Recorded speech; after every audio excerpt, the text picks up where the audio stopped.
Hello students. तो Belgium का case जैसा आप देख सकते हैं कि ये ऊपर नॉर्थ साइड से Netherlands, Germany and Luxembourg from eastern side, then we see France and the southern side. इस तरह से यहाँ पर जो एथनिसिटी थी वो मिक्स थी, but the policy makers in Belgium decided to prevent any type of tug of war for power. So Belgium is an interesting case study. जो पॉलिसी मेकर्स थे, जो पॉलिटिशियंस थे, उन्होंने बहुत समझदारी से काम लिया और it is really something unique. The basic difference in the case studies of Belgium and Sri Lanka, that Sri Lanka में उन लोगों ने मेजॉरिटी को प्रेफरेंस दी, लेकिन बेल्जियम में इन्होंने को एग्जिस्टेंस को preference the. So they believed that by certain measures, by amending the constitution, किसी भी देश का कॉन्स्टिट्यूशन अमेंडमेंट का मतलब होता है पुरानी चीज़ों को थोड़ा हटा देना या कुछ नई चीज़ें ऐड कर देना। तो केस स्टडी ऑफ बेल्जियम में अगर आप देखते हैं तो यहाँ पर सबसे पहले उन्होंने ये जान लिया था, they have recognised that yes, there are regional differences and cultural diversities. Dutch culture is entirely different from the French culture. इसीलिए उन्होंने ये चीज़ एक्सेप्ट कर ली थी कि we can not push it any more, we can not leave the situation as it is, because किसी भी country की इंटरनल पॉलिटिक्स में अगर आप चीज़ों को सेंसिबल तरीके से रिजॉल्व करने की कोशिश करते हैं तो क्लैशेस एंड जो हम कह सकते हैं प्रोटेस्ट एट्सेट्रा कम रहते हैं। सो बिटवीन 1970 टू 1993 बेल्जियम में 4 बार कॉन्स्टिट्यूशन का अमेंडमेंट हुआ। तो ये बड़ा इनोवेटिव स्टेप था। उन्होंने ये चीज़ मान ली थी कि yes, we have to amend the constitution, उसमें सुधार करना है। तो आप ध्यान रखिएगा, पहला उन्होंने ये जो चीज़ करी वो बहुत शानदार थी कि उन्होंने कह दिया भाई हमें इससे मतलब नहीं है कौन ज़्यादा है कौन कम है, लेकिन जो सेंट्रल गवर्नमेंट है, यानी कि जो हमारी सेंट्रल गवर्नमेंट है, वहाँ पर Dutch speaking and French speaking ministers equal number में होंगे, 50-50। ये एक बहुत बड़ी बात थी। यहाँ पे डिफरेंस आ जाता है एक डेवलपिंग नेशन में और एक डेवलप नेशन में, कि उन्होंने समझदारी से काम लिया। They started keeping in mind this point कि यार आगे चल के लंबा रायता ना फैले और पावर को लेके खींचतानी ना हो। जैसे बहुत सारे हमने कंट्रीज में देखा आफ्टर इंडिपेंडेंस, वहाँ पर पावर शेयरिंग को लेके बहुत सारे कॉन्फ्लिक्ट्स हुए, सिविल वॉर्स हुई और पार्टीशन से लेके और भी कई चीज़ें, बिकॉज लिंग्विस्टिक क्लैशेस उतने ही खतरनाक होते हैं जितने रेसिस्ट। आप अपार्थाइड को अगर आपने पढ़ा है साउथ अफ्रीका में, तो वो काफ़ी टाइम तक एक धब्बा है साउथ अफ्रीका की हिस्ट्री में।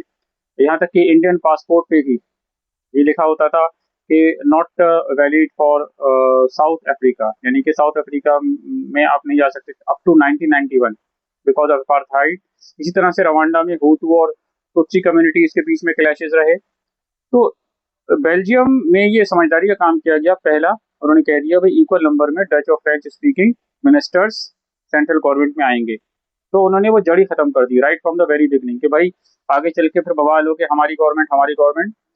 अच्छा, इसके बाद कुछ स्पेशल लॉज बनाए गए कॉन्स्टिट्यूशन में कि हर लिंग्विस्टिक ग्रुप, जैसे आपने मेरे पिछले वीडियो में देखा था कि वहाँ पर डच, फ्रेंच, जर्मन ये लैंग्वेजेस प्रोमिनेंट रही। तो इसमें हर लिंग्विस्टिक ग्रुप के लिए स्पेशल लॉज थे। नो यूनिलैटरल डिसीजन, यानी कि कोई एक ग्रुप डच या फ्रेंच कोई भी अपनी डिसीजन लेके थोपेगा नहीं, तो यूनिलैटरल डिसीजन नहीं लिए जाएंगे एक तरफा। Then many powers given to the state governments, ठीक है। तो स्टेट गवर्नमेंट को भी इतना पावरफुल बनाया गया। जो 2 रीजन थे आपने देखा पिछले वीडियो में, जो अपर पार्ट है बेल्जियम का और लोअर पार्ट, तो दोनों रीजन्स में जो स्टेट गवर्नमेंट्स थी उनको अलग से पावर दी गई कि भाई आप लोग अपना काम करेंगे और आपका जो काम होगा वो ऐसा नहीं होगा कि आप लोअर लेवल के लगें, आप सबऑर्डिनेट की तरह काम नहीं करेंगे। Though central government will be having a higher position in the hierarchy, लेकिन आपको अपना जो काम दिया जाएगा आप बिल्कुल इंडिपेंडेंटली और बढ़िया तरीके से इसको करेंगे। देन वी हैव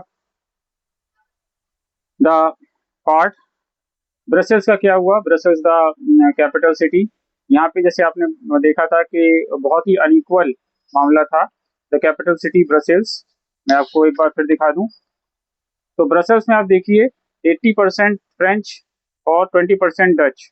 और ये ब्रसेल्स कहाँ पे किस रीजन में थी, वहां जहाँ डच मेजोरिटी में थे। तो ब्रसेल्स के लिए जो फॉर्मूला था वो बड़ा यूनिक रहा, द कैपिटल सिटी ब्रसेल्स। तो यहाँ पर एक बिल्कुल अलग गवर्नमेंट बनाई गई।